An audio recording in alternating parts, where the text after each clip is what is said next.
चलो पढ़ते हैं बच्चों। आज के इस रोटेशन डायरेक्शन के लेक्चर नंबर 4 में हम लोग कुछ देखने वाले हैं, मजेदार नया टर्म सीखने वाले हैं। इससे पहले सबसे पहले अगर बात करें, हम लोग किए थे combined rotation plus translation motion में वेलोसिटी कैसे निकालते हैं वो देखे थे बच्चों। उस सिलसिले को थोड़ा सा रोकते हैं और आगे बढ़ाते कुछ इंपॉर्टेंट टर्म कि इन चीजों को सीखने के बाद हम लोग वेलोसिटी निकालना सीख चुके हैं। इस चीज को सीखने के बाद हम लोग एक्सेलरेशन निकालना सीखेंगे, फिर डिस्टेंस, डिस्प्लेसमेंट और काइनेटिक एनर्जी मोमेंटम भी निकालना सीखेगा। एंगुलर मोमेंटम को पीछे छोड़ेंगे नहीं, पर उससे पहले इसको सीखना बहुत ज्यादा जरूरी है।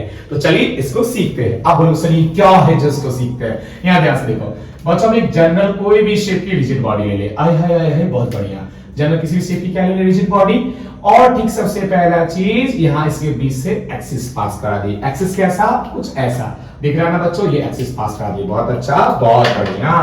अब हम लोग इसमें कुछ पॉइंट ले लेते हैं। मान लीजिए हमने लिए पॉइंट ए है मेरा, ये पॉइंट बी है मेरा, ये पॉइंट सी है मेरा।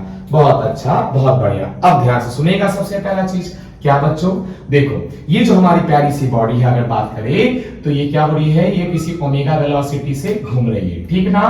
तो अब बताओ इस एक्सिस से किस बात करें, सबसे पहला चीज इस एक्सिस से ये जो पॉइंट है मेरा कितना डिस्टेंस पे, ये डिस्टेंस पे ना, इसको हम बोल दिए r1। बोल सकते हैं सबसे पहला चीज क्या बोल दिए, सबसे पहला चीज r1, ठीक है। अगर r1 बोल दिए तो यहाँ पे सबसे पहले टेंजेंट ड्रॉ करो, कर सकते हो कि नहीं कर सकते हो। अब अगर टेंजेंट ड्रॉ कर दिए तो सबसे पहले चीज मुझे एक बात बताओ कि इसकी वेलोसिटी कितनी होगी। आप बोलोगे सर बहुत इजी है, कैसे लिख देंगे हम लोग, ओमेगा r1। क्या लिख देंगे सबसे पहला चीज बच्चों, ओमेगा r1। बहुत अच्छा, बहुत बढ़िया। आगे देखो, आप बोले सबसे पहले चीज इसकी बताओ, तो फिर आप क्या किए, एक्सिस से इस पॉइंट को जोड़ दिए। बहुत अच्छा, बहुत बढ़िया।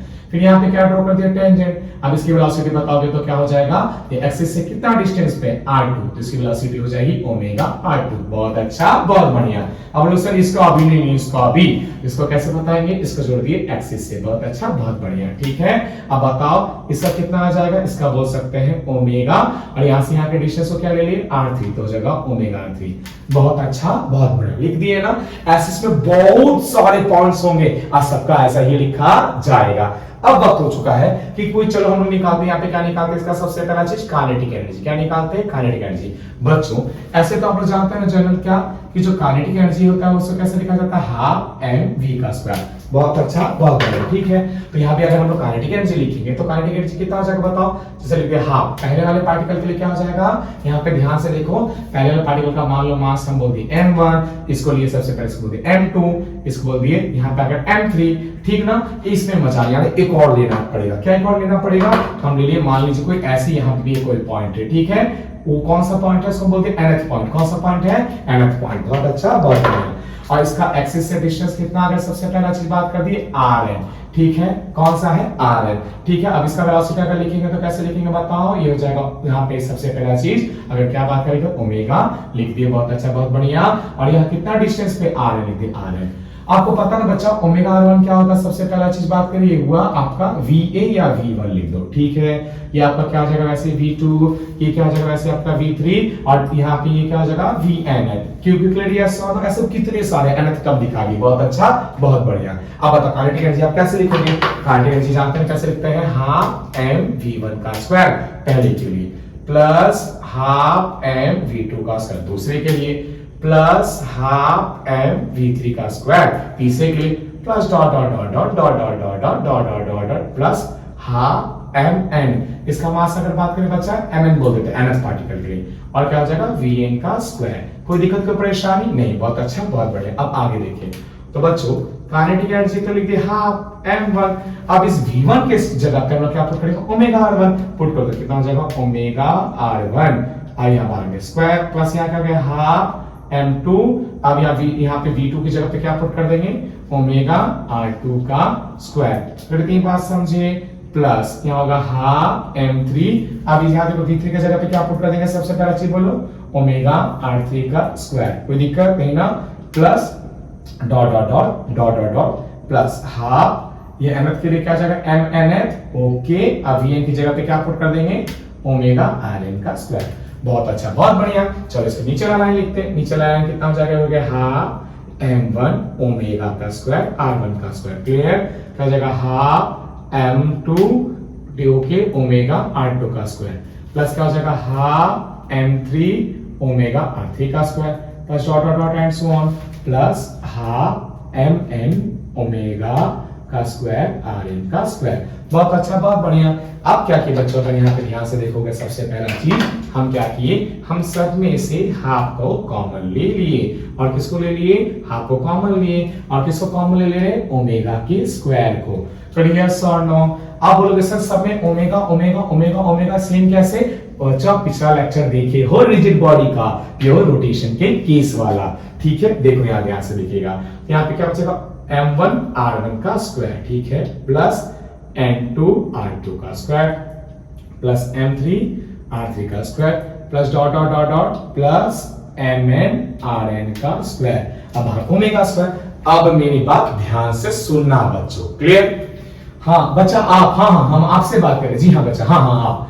वो देखो आपके सामने वो टेबल है ना, आप सब पुष्पान का घुमा दोगे? अरे पुश करके उसको थोड़ा धकेल दोगे कि नहीं धकेल, थोड़ा सा धकेल दो। हाँ पुश करके धकेल सकते हो? अरे आप ही से बात कर रहे, धकेल सकते हो कि नहीं धकेल सकते हो? आप बोलोगे हे भगवान सर वो टेबल इतना भारी है कैसे करेंगे? अच्छा ऐसी बात है, भारी है। आपको कैसे पता चला कि वो टेबल भारी है? क्या बात करते हैं सर, उसका मास ज्यादा भारी होगा ही वो। अच्छा मास ज्यादा तो मतलब भारी होगा? हाँ सर क्या बात करें, पता है मास ज्यादा तो भारी तो होगा ना, वो उसको वहां पे चलाना तो मुश्किल होगा ना, उसका मास ज्यादा है। सर क्या बात कर रहे हैं बच्चा, आपसे ही बात कर रहे हम। क्या बोले आप बोले उसका मास ज्यादा है तो चलाना मुश्किल है। यानी कि सबसे पहला चीज आप इसी बात को पकड़ते हैं और समझते हैं क्या, कि जिस तरह से एनएलएम जब आप पढ़े थे वहां बताता था जो मास है, मास अगर मास ज्यादा हो तो मुश्किल होता है उस चीज को चलाना। करेक्ट जानते थे ना? यस और नो? क्या जाने एनएलएम में? एनएलएम में एक पतली सी फीलिंग आई थी। कौन सी फीलिंग आई थी? अगर मास ज्यादा है तो मुश्किल है चलाना, मुश्किल है चलाना। अच्छा क्या बोली सबसे पहला चीज, मेरा हैशटैग वाला यहाँ पे नया नया वर्जन आप ही की बात को मान के कैसे देखिएगा बच्चा, इंडियन स्टाइल। जिस तरह आए हाय क्या एम बताता है, क्या बताता है? एम बताता है क्या, कितना, ठीक है कितना। क्या बात करें सबसे पहला चीज, मुश्किल है। क्या बात करें सबसे पहला चीज, कितना मुश्किल है किसी चीज को चलाना। अच्छा ठीक है, कैसे sir? Kinetic energy is equal to half M V square होता है ना? हाँ ठीक है, यहाँ पे m आता फिर यहाँ v का स्क्वायर आता है, ठीक है। तो बच्चे ये तो घूमने का केस है, वेलोसिटी की जगह पे क्या आया है सबसे पहला चीज, ओमेगा का स्क्वायर। जैसे यहाँ पे v का स्क्वायर, किसका स्क्वायर, किसका स्क्वायर, किसका स्क्वायर, v का स्क्वायर। यहाँ पे किसका स्क्वायर आया है, ओमेगा का स्क्वायर। यस और नो? अच्छा यहाँ हाफ है सर, यहाँ पे भी हाफ है सर। सर यहाँ पे m है, अरे यहाँ तो m नहीं है, यहाँ तो m नहीं है, पर यहाँ पे m जो था वो एनएलएम में क्या बताता था, कितना मुश्किल है किसी चीज को चलाना। तो पक्का यहाँ पे भी m के जैसा ही कुछ आ रहा होगा, जो क्या बताएगा, क्या बताएगा, क्या बताएगा, क्या बताएगा। ये पढ़े थे किसमें, कितना मुश्किल है किसी चीज को चलाना। ये क्या कर रहे हैं बच्चा, ये बॉडी मेरी ओमेगा से घूम रही है, घूम रही है, घूम रही है, घूम रही है, घूम रही है। तो ये जो टर्म है ये मास की जगह पे आया। जैसे एनएलएम ने मास बताता था कितना मुश्किल है किसी चीज को चलाना, वैसे इस रोटेशन में मास की जगह पे आया हुआ ये टर्म बता रहा है कितना मुश्किल है किसी चीज को घुमाना। अच्छा ये क्या बता रहा है, ये टर्म क्या बता रहा है, ये टर्म बता रहा है कितना मुश्किल है किसी चीज को घुमाना। और उसी को कहते हैं बच्चों हम लोग आई का मतलब moment of inertia, moment of inertia. यानी बच्चों मोमेंट ऑफ इनर्शिया होता क्या है, तो जिस तरह एनएलएम में बताता है, जिस तरह एनएलएम में मास बताता कितना मुश्किल है किसी चीज को घुमाना, उसी तरीके से अगर हम बात करें रोटेशनल डायनामिक्स में आई बताता है कितना मुश्किल है किसी चीज को। बच्चों यहाँ पे इस डायलॉग को थोड़ा सा रिवर्स करके ब्रश करते हैं। क्या, जैसे एनएलएम में बताता था मास कितना मुश्किल है किसी चीज को चलाना, उसी तरीके से रोटेशनल डायनामिक्स में आई यानी मोमेंट ऑफ इनर्शिया बताता है कितना है मुश्किल है किसी चीज को घुमाना। अरे सर फील करवा दिए, फील आया ना सर? अरे वाह, समझ गए मोमेंट ऑफ इनर्शिया होता क्या है। बहुत अच्छा, बहुत बढ़िया, ठीक है चलिए बहुत अच्छा।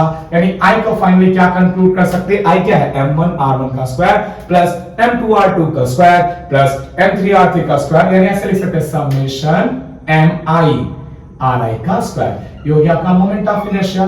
थोड़ा सा यूनिट पे चर्चा कर दे, बेसिक बात। यूनिट क्या बच्चा, मास के लिए क्या आ जाएगा, केजी, और यहाँ पे R1 क्या, एक्सिस से जो पोजीशन वेक्टर है, डिस्टेंस ले लीजिए, एक्सिस से जो उसका डिस्टेंस है, पोजीशन वेक्टर, यानी कि अगर बात करें तो डिस्टेंस से मेजर होगा तो इसका यूनिट क्या, मीटर, तो ये मीटर स्क्वायर। क्लियर है, बहुत अच्छा। अब बात करेंगे कि ये जो मोमेंट ऑफ इनर्शिया है ये किन किन चीजों पे डिपेंड करेगी, किन किन चीजों पे क्या करेंगे। सबसे पहला चीज अगर हम बात करें डिपेंड, क्या करेंगे सबसे पहला चीज, डिपेंड। तो देखो बच्चों, मास है ना, तो पहला तो डेंसिटी पे डिपेंड करेगी। बहुत अच्छा, बहुत बढ़िया। दूसरा किस चीज पे करेगी, सबसे पहला चीज कि पार्टिकल्स किस तरीके से डिस्ट्रीब्यूटेड है, यानी distribution of particle, distribution of particle, distribution of particle. तीसरे के बारे में बात करें, सबसे पहला चीज क्या, कि उस मास का, यानी बच्चा R1 के बारे में बात कर रहे हैं, distance of mass from axis, I hope कि आपको सबसे पहला चीज डिस्ट्रीब्यूशन ऑफ पार्टिकल। अच्छा बच्चे एक और चीज कर लेना, डिस्ट्रीब्यूशन ऑफ मास, ज्यादा अच्छा रहेगा, डिस्ट्रीब्यूशन ऑफ मास। ठीक है, बहुत बढ़िया, बहुत अच्छा। यानी अगर मोमेंट ऑफ इनर्शिया के बारे में बात करें तो मोमेंट ऑफ इनर्शिया क्या बताता है, जिस तरीके से एनएलएम में मास बताता था कितना मुश्किल है किसी चीज को चलाना, उसी तरीके से रोटेशनल डायनामिक्स में मोमेंट ऑफ इनर्शिया बताता है कितना मुश्किल है किसी चीज को घुमाना। आई होप कि बच्चों आपको ये समझ में आया हो और पसंद आया हो। अगर आपको ये अच्छा लगे तो प्लीज लाइक करें, सब्सक्राइब करें, शेयर करें। और हाँ, एक और चीज, इसके बाद वाले लेक्चर में हम ये आपको सिखाने वाले बेसिक से एडवांस कि किस तरीके से आप डिफरेंट शेप्स का मोमेंट ऑफ इनर्शिया निकाल सकते हैं, तो उस वीडियो को देखना ना भूलें।